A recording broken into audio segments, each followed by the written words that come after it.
Sa puntong ito, makakausap natin sa telepono si Chief Superintendent Theodore Sindak, ang hepe ng PNP Information Office. Magandang hapon po, sir.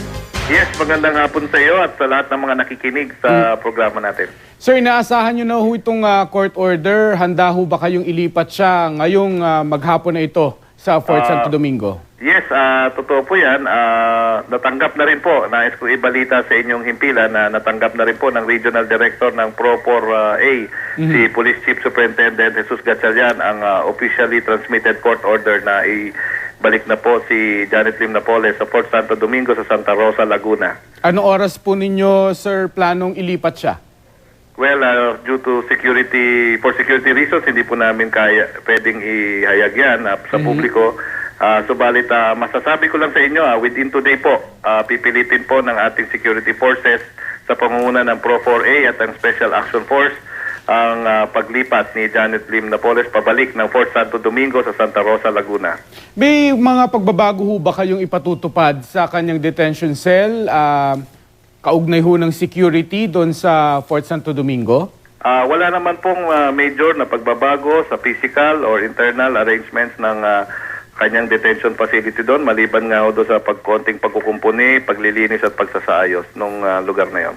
Sir, totoo ba? Accurate ba yung sinasabi nila na sa tuwing binabiyahe natin si Ginang Napoles ay gumagastos tayo ng 120,000 pesos? Totoo po yan pag sa isang full-scale na pagbiyahe po. Ang ibig sabihin nito po, kunyari, scheduled hearing, ay marami kasi pong components po yon. Meron yung before, during, and after. At saka, siyempre po, di ba, round trip po yon, and it involves about 100 police personnel ang kanyang paglipat o pagbiyahe to and from a certain or a specific point or activity.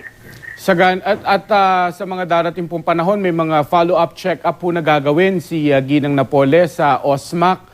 Ito, sa ganang PNP ho ba ay sang-ayon kayo na gano'n na palagi niyong ibabiyahe siya mula sa Laguna papunta ospital at pabalik? O nakikita niyo itong security threat at magastos? Well, una sa lahat, hindi natin masasabi na gano'n na magiging setup dahil po isa sa mga naririnig namin na although hindi ito confirmed sa korte ay ang mas malamang pahong mangyayari ay baka ang doktor na lang po ang papupuntahin doon sa detention facility. Hiningin niyo ho yan ng formal sa korte? Hindi po. Yun ang sabi kong naririnig namin. These are options na pwedeng gawin. So it is not necessary. Hindi ho naman nangangulugan na pag nasa Fort Santo Domingo siya ay magpapa-check up din at babiyahe siya from time to time. There might be occasions po, may mga pagkakataon na ang doktor naman ang pwedeng pumunta doon kung hindi naman ganun ka-major po ang kailangang check-up.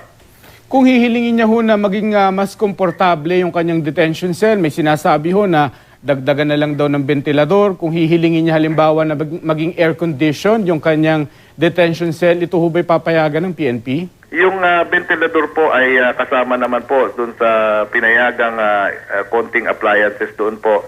Subalit yung katulad ng air conditioning equipment, air conditioning unit, as well as other equipment na kailanganin para sa kanyang health or recovery, ay kailangan idulog ng kanyang mga doktor through her counsel at ito na may papanukala nila doon sa korte para mabigyan ho kami ng kaukulang order or motion or resolution na dapat gawin namin o idagdag namin ito.